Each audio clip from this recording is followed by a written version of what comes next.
Marta and I have both been lucky enough to experience micro cruising in New Zealand, and tonight we'll share our expedition highlights.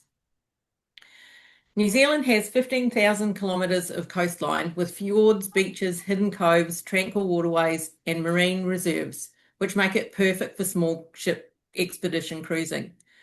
The valleys and mountains of Fiordland, Milford Sound, Doubtful Sound, and Dusky Sound are full of interesting spots and made easier to experience on those smaller vessels.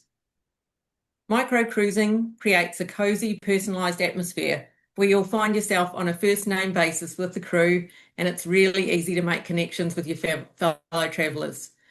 This setup fosters a sense of camaraderie, making the experience feel more like a private charter than a traditional cruise. One of the greatest advantages of the small boats is their ability to navigate the small, shallow waters, the narrow channels, and this allows for more flexible itineraries as you go. The captain can adjust the route on the fly, taking advantage of any good weather, or conversely, if the weather's not so good, moving to a better spot, or even do touring to observe a pod of dolphins or a stunning sunset.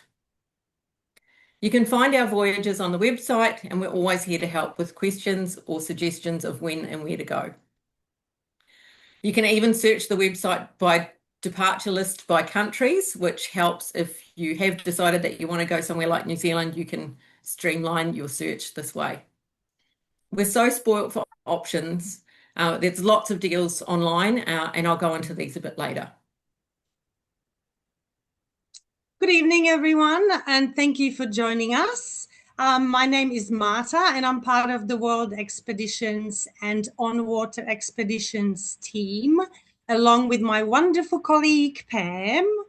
I would just like to add that our team is very passionate about connecting our clients with truly unique, memorable, adventurous, and meaningful adventures, not just booking a holiday. So before we dive into our trip details, I'd like to introduce the vessel featured in tonight's presentation, the Heritage Explorer. This is a modern and comfortable vessel. It was built in 2004 in a local Picton shipyard and is equipped with twin engines, fin stabilizers, and bow thrusters for a smooth journey. If we can move to the next slide, Pam. Thank you so much.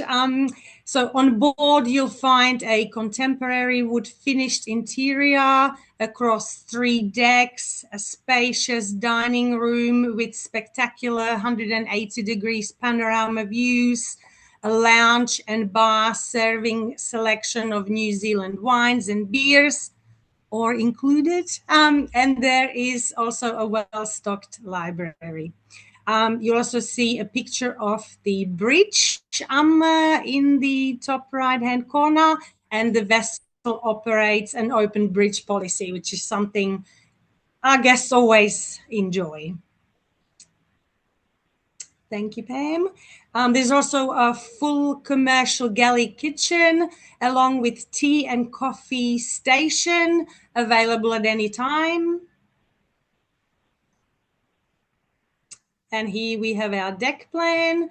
The vessel carries only 18 guests in 10 well-appointed cabins, all with private en-suites. As you can see, most of the guest cabins are located on the lower deck. There are the blue Salvins cabins, which have option of either a double bed or 2 lower berths. The green cabins feature 1 lower single berth. The yellow Buller's cabin features 1 bunk, so 1 upper and 1 lower berth. And then we have the master suite on the bridge deck.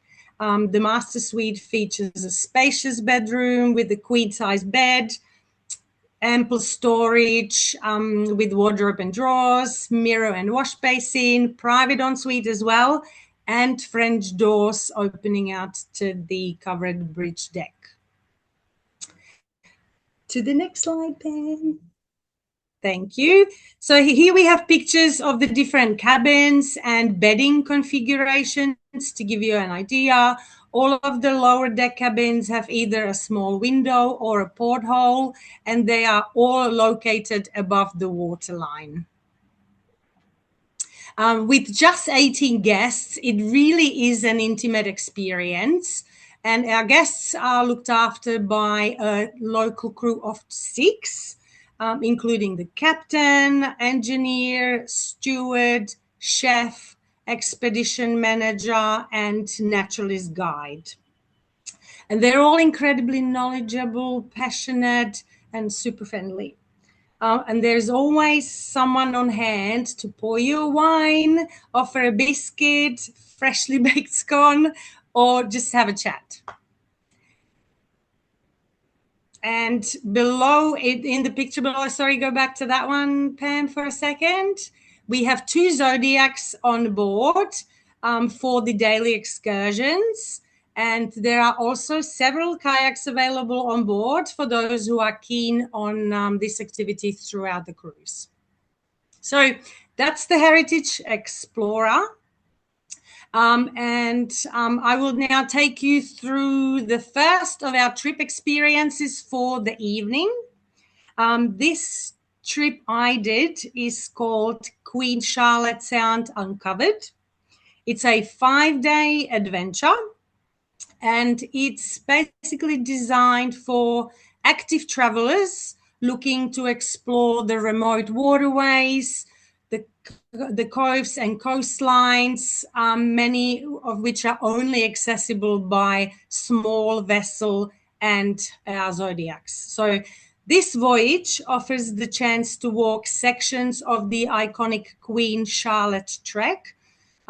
You have plenty of opportunity to discover local wildlife and learn lots about Maori, Polynesian, colonial, and even a little bit of World War II history. The itinerary also includes incredible exploration of Motuara and Blue Islands, which are not only stunning locations, but also really important conservation areas, with the crew sharing their extensive knowledge along the way. For me personally, the walking and wildlife were the highlights that attracted me to this itinerary. And I would also like to point out that the pace is super relaxed and flexible. There is an opportunity to choose shorter or longer walks, enjoy optional kayaking, even swimming, depending on the weather conditions, of course. And this trip operates in December and May, basically during what is usually the optimal weather conditions for hiking. I did it in May, so it was autumn, and we were really, really lucky with the weather. It was sunny and warm, blue skies, mild days, just perfect. And we also had the autumn colors, which was a lovely bonus as well. So this is the next slide, shows us the map of the Marlborough Sounds.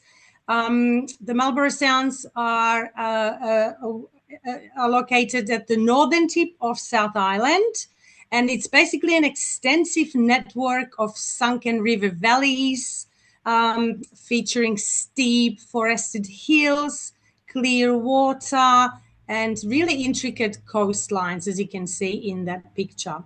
The Marlborough Sounds are actually 3 sounds. I've highlighted the Queen Charlotte one in red, and that's the channel we explored during our voyage. This region is super popular for boating, kayaking, and obviously hiking the Queen Charlotte Trek, and also famous for the local wineries and all the delicious fresh seafood. To get to the Marlborough Sounds and to Picton, which is also in the middle picture there, there are various options.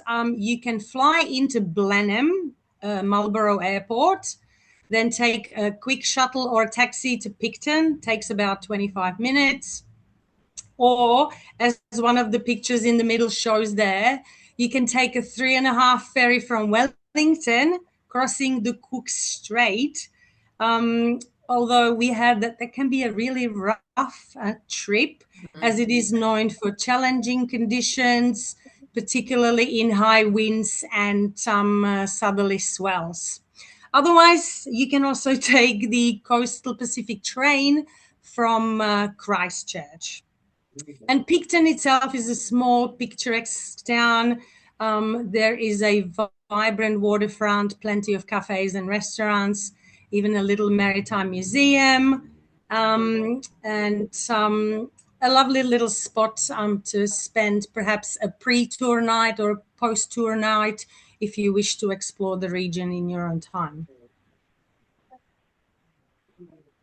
Okay, and here is a little video I took from a viewpoint above Picton, looking out onto the Queen Charlotte Sound. It just shows how beautiful the blue horizon is stretching a long way, and the water is super calm. Sorry, it's lagging a little, but you get the idea of how beautiful it is. Okay, so to join the trip, if anyone is flying into the Marlborough Airport on day one, there is a transfer included from Marlborough Airport to the marina for an afternoon boarding. If, like myself, you decide to stay in Picton the night before, you can easily just walk to the marina. It's less than a 5-minute walk. As you can see in the picture there, the captain and the expedition team are waiting to welcome everyone on board. And after being shown to our cabin, there is a time to relax and enjoy a welcome drink, like I'm having right there in one of the pictures, before attending the safety drill and an introductory briefing from the expedition team, followed by dinner, and perhaps some time on deck as the ship departs to our next spot. In the picture, there's also a comfortable double salvage cabin. Sorry, that was my cabin there. And you can jump to the next slide. Thank you, Pam. And now we're moving on to everyone's favorite, the food. It is definitely a highlight, and it was all super tasty and hearty meals, just gorgeous. Breakfast includes a wide variety of continental options like pastries, fruits, muesli, and also cooked options. Yes, I got eggs Benedict with smoked salmon even, which made me super happy. And each morning you'll also choose your lunch and dinner from 2 daily menu options. So lunch is typically 2 courses. Dinner is 3 courses, and all featuring fresh, seasonal, local ingredients. Think blue cod, New Zealand lamb, lots of vegetables and delicious desserts. Just a side note, my favorite dish was the venison stew with potato gratin in the left bottom corner, and also the sticky date pudding. But the blue cod was also really amazing. And house wines and beers are all included in the package. There is also a premium drink upgrade option available for premium wines and spirits, but the house wines were great. Now, something to add, dietary requirements are all well catered for. Just make sure they're advised at the time of booking. We had a few gluten-free clients and vegetarians, and all their meals were amazing as well. Okay, so in the next slide, we have some beautiful view from our vessel. Dolphins swimming along, and us enjoying the stunning scenery with no one else around. Here I have included a couple more short videos for you. Sorry, again, they're probably lagging a little. but just to show the blue horizon stretching in the distance, a seal next to the side.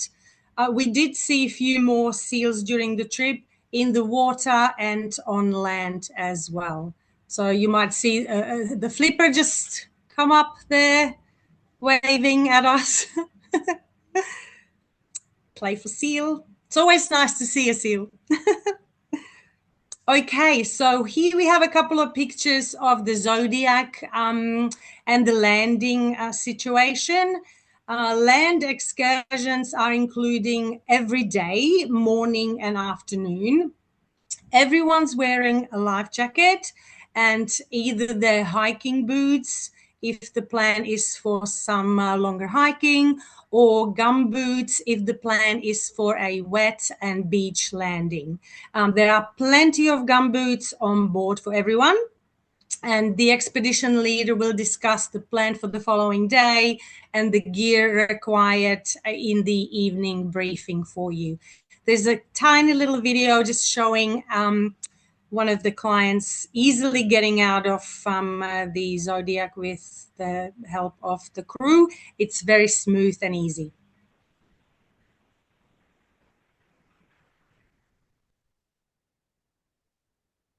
Okay, in the next slide, I couldn't help myself and included a few of the beautiful vistas from our hikes from various lookouts and viewpoints throughout the trip. Again, blue sky, turquoise water, dry and mild days, just perfect for a hiking and walking cruise. Another beautiful picture, very prehistoric looking forest with the iconic giant green fern trees ever present on our trip. Now, this is a slide from a walk around Ship Cove. It's one of the first excursions that we did, and the Captain Cook Monument site. The area is marked on the little map there in red, Ship Cove. And here we learn a little bit about the local history. Basically, in the pre-modern era, the Sounds were extensively traveled and inhabited by Maori groups before the coming of the Europeans. So the cove became internationally significant when Captain Cook used it as his main New Zealand base during his voyages. We learned that he visited 5 times between 1770 and 77, spending over 100 days there repairing ships, replenishing supplies, and allowing his crew to recover. And we learned an interesting fact, which I'm going to share quickly with you. He discovered a plant here called Cook's scurvy grass, which is high in vitamin C, and apparently it helps to cure scurvy amongst his crew. Then some part of the Sounds also later developed this significant whaling history, and much of the Sounds was settled by European farmers in the late 19th and even early 20th century. Okay, in the next slide, we have quite a detailed map of the Queen Charlotte trek. I highlighted the full route in yellow there for you. The trek was named by Captain Cook to honor Queen Charlotte, the wife of King George III. And the total length of the trek is 73 kilometers. And it can be walked or cycled in either direction, done in sections with camping and lodge accommodation available. During our voyage, we have an option to walk 2 sections marked in red. So one in the northern upper part near Ship Cove, and the one shorter one down near Picton. And also mentioned in the little program that I've pasted in the corner for you. So in the morning, we walked the 10-kilometer section from Furneaux Lodge to Resolution Bay up in near Ship Cove. Then we returned to the boat for some lunch. And in the afternoon, we have an option to walk another 5.5K section from Nakuta Bay to Grove Arm, which is, again, the short one in the left corner. There are all the opportunities for drop-offs and pickups in various bays. If anyone decides to cut the walking short and do a shorter section, or if they decide to return to the boat to rest, or perhaps do some kayaking instead of some of the walking. I mean, most of our group decided to walk both sections, and it was super enjoyable, again, because we had such lovely weather too, with stunning views and ever-changing scenery from the ancient forests to small hamlets to sections of boardwalk with beautiful panoramatic views, as shown in the next few slides. Thank you, Pam. As you can see, in the boardwalk, getting to Resolution Bay there, beautiful. And as you can see in this picture, we took it slow, stopping to take pictures of the many plants, like little orchids, birds. And as it was autumn, we were excited to even come across a variety of super interesting mushrooms. As my colleague know, I'm a bit of a mushroom enthusiast, so I was super excited about this. It is autumn after all. Enjoy. They're stunning. Yeah, they're beautiful. They're actually tiny. Some of them are just so tiny, so we had to use macro, but it was beautiful. Okay, and in the next slide, there's a photo of an impressive native Rimu tree, which is estimated to be about 1,000 years old. It's located near the trek and really worth the little detour. It's only about 10 minutes. It is listed on the New Zealand Tree Register as one of the oldest Rimu trees. And we also learned it holds cultural significance, as Maori traditionally used it to treat infections, wounds, and burns. They use the bark. Thank you. As I mentioned earlier in the presentation, we visit Motuara and Blooming Islands during the trip. That is also a real highlight. These islands showcase New Zealand's conservation success. It's a real feel-good story here, I have to say, because Motuara Island is a beautiful conservation area now. And there is a scenic summit walk with stunning 360 degrees views.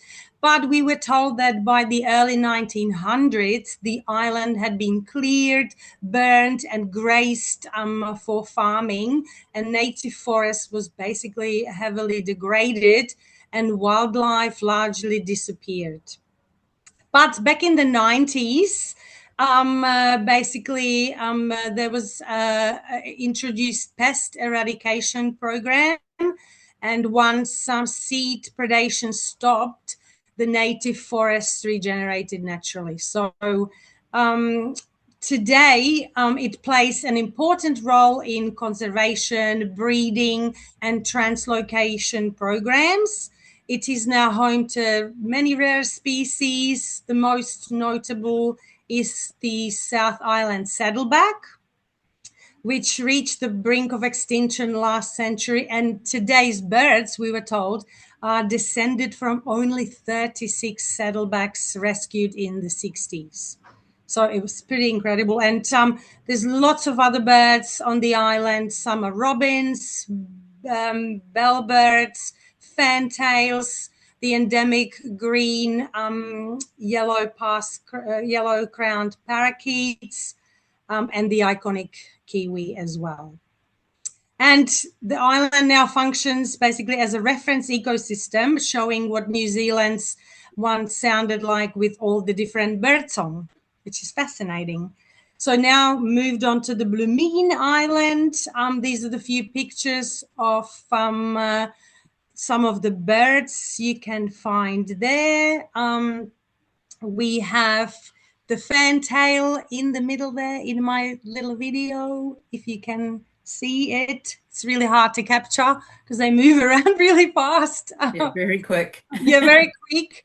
And some of the other birds, the native tui, which is the bird with the distinctive throat tuft in the left-hand corner, and also the Maori hen or wika.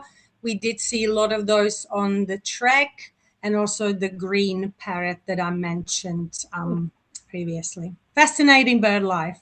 Oh, and on the walk here on the Blumine Island, we also found some empty shells of this carnivorous giant land snail, which feeds on native earthworms and slugs, basically acting as a predator in the forest litter.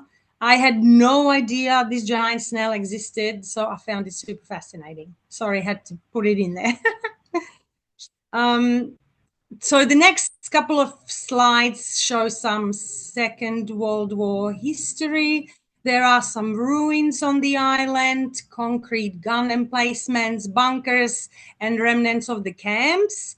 The island was fortified with a coastal gun battery and to protect a planned American Navy anchorage from Japanese invasion, we were told. Today, the island is a scenic reserve, and it's managed by the Department of Conservation. Another beautiful effort. And this is the last slide from my trip. On the final afternoon and evening on board, we were offered the opportunity to visit the engine room, followed by a spectacular dinner and a final trip debrief and a chance to say goodbyes to the crew and our group members. So that brings me to the end of my presentation, and I'll now hand you back to Pam. Thanks so much, Marta. That was amazing. So I was lucky enough to experience the remote dusky sounds, which are found right down in the bottom part of the South Island of New Zealand. This 5-day trip gave us access to a remote and rarely visited part of New Zealand, being Dusky Sound, also Breaksea Sound and Atherton Passage. We didn't see another soul until the helicopter came to pick us up on the last day, which really highlighted how remote that trip is. Just for your reference, I did this trip in August. It was pretty cold, but it also runs in late Jan and Feb, which wouldn't be such cold months, but still at that part of the world of New Zealand, it could still be fairly cool even in the summer months. So the trip starts in Te Anau, and to get there, the best way would be to fly into Queenstown, or if you're in the South Island, drive, and then drive or transfer to Te Anau to start the trip. Day one is an early start with an organised transfer to the helicopter pad. We're all weighed with our bags for weight distribution on each chopper. Now, so as you can imagine, there are a few get to the chopper calls made by the group in our terrible Arnold Schwarzenegger voices. But after an incredible and then slightly bumpy ride over the Southern Alps, we head into the sand and land on the beach. This was an absolute highlight of the trip. And so many people go to the South Island and pay a large amount of money to do just scenic flights. So to have this included in the trip is a real bonus. On the left here, you can see the view of Te Anau as we were setting off with the sun rising and the Alps in the background. And then on the right, this is the view of Dusky Sound as we were approaching. It was such a wow moment to get the first glimpse of the sounds coming over the Alps. And coming out of the clouds that were surrounding the mountains. So after we land on the beach, we jump into the Zodiacs and head to the Explorer, who's already waiting for us out in the Sound. And similarly to Marta's trip, we have a briefing, the staff are all introduced, and we're shown to our cabin to unpack. We then set sail for our first stop for the night. The skies turned blue and we saw our first waterfall, which was one of many in the Sounds that we were travelling through. It was really just quite stunning. Each day, we also had an early evening recap a briefing, which was had drinks included, and dinner was prepared. House wines and beers were included, as Marta said, and you can upgrade to have premium wines and spirits, which is paid for on board. And as Marta mentioned, all dietary requirements can be catered for. Here in this slide, you can see some photos of us getting ready for a beach landing in the wet area of the Explorer before heading down to the landing section where you jump on the Zodiacs. So wet boots or gum boots are provided on board for the landings, and they're comfortable enough so that you can do the walks in the various spots that we landed. Life jackets are also provided. So as I said before, it was August and it was pretty cold. You can see how rugged up we were. It was almost like we're in Antarctica. But never fear, the boat is actually really comfortably temperature controlled, and it was nice and toasty warm. So on this trip, we had 3 full days to explore, discover, and experience the rich history, wilderness, wildlife, and the grand scale scenery of Fiordland's iconic Dusky Sound. We visited some significant historical and conservation sites in New Zealand, and while we were on the Zodiacs, we saw crayfish pots, we passed fishermen's huts, and we saw plenty of albatross and a group of little seals. This one looked like it was quite young, and whilst I wasn't quick enough to get a video of him or her, he did dive in and out of the water for us and swim around the boat. So each day, once we landed, we would walk to different sites. We learned about the histories of these particular sounds and the wildlife protection that still goes on today. We visited Anchor Island. That's predator-free, and it's home to the kakapo and the little spotted kiwi. We walked in the footsteps of Captain Cook, like Marta did on her trip, and also the astronomer William Wales, and we learnt the history of Richard Henry, who was pioneering in his live transfer of birds, and this is an international first in conservation. It was really an amazing few days learning so much New Zealand history, even for me being a Kiwi. On our last night, we had an evening presentation and sharing of photos while enjoying wonderful New Zealand wine and cheese. We were then treated to a lovely final dinner with special table settings. It was really great to be treated to such awesome food and wine, almost like fine dining, but we were still relaxed in our casual clothes, which is my preferred attire at all times. The next morning, we woke up to this incredible view. It was really great for some moody group shots, and then we were set off to Supper Cove for another helicopter ride back to Te Anau. You can see from the photo who the staff was, I think, the only person in her shorts, while the rest of us were all rugged up. And then the last ride from Supper Cove was much less bumpy. The weather was clearer, and I was lucky enough to sit up the front of the chopper with the pilot, and the views were incredible. Now, I don't say this lightly because I'm actually quite scared of heights, and a helicopter ride is a little bit unnerving for me, but I loved it. It was great. So to conclude, I wanted to let you know of our April sale, which we have on, 20% off cabin prices on select voyages. You do need to book this by the end of this month, by 30 April. So if you're interested, please let us know and we can check the cabin availability for you. I'll now open up for questions, and we've got Rachel, who is our On-Water Expeditions brand manager. She can join us now for any questions that you might have. Fantastic. Thanks so much, Pam. If anyone joining wants to pop in a question in the chat, feel free to. We did have a couple of people that did email us with some questions, and I saw a couple come through in the chat. How many people can fit in a Zodiac, and how often can we use them? So the 2 Zodiacs fit basically the full 18 guests. Yeah. So all guests can enjoy the expeditions at the same time, and at least morning and afternoon the shore excursions are included. Yes. Sometimes, as I mentioned, if we decide to perhaps change the itinerary slightly or shorten a walk. The Zodiac may need to be called to pick those clients up so they can return back to the boat, but they're available to be used and can fit all 18 clients comfortably. Fantastic. Thanks, Marta. And are all the shore activities guided, or can you sort of do your own thing as well? Yeah, they're all guided. There's no option on these expeditions to go off wandering on your own, mostly because we're in national parks and Department of Conservation areas, so it's really important that everyone sticks together. And what about free time on the boat?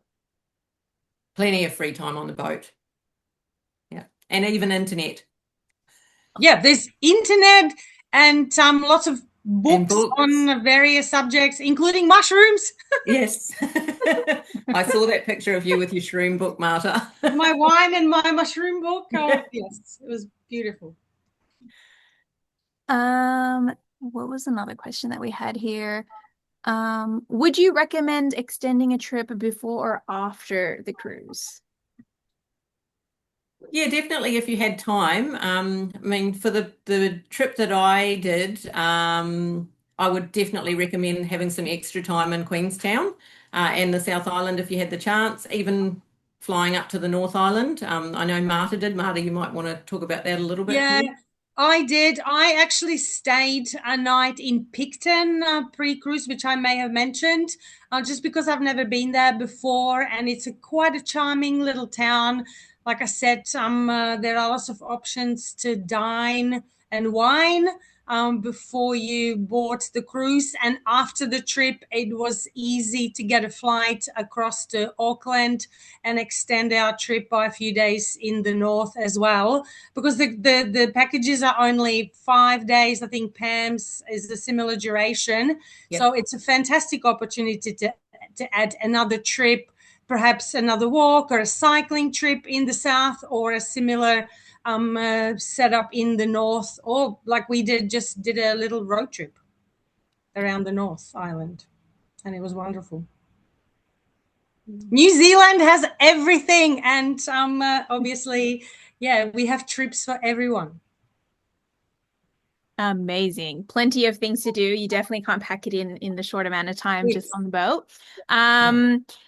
You mentioned that gumboots were provided. Is there also a gear list that's supplied?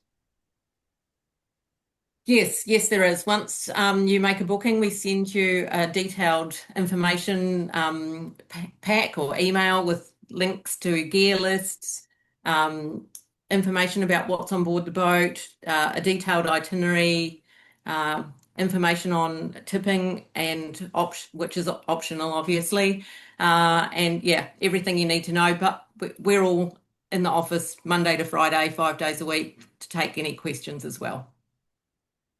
And do any of the single supplements apply for those trips?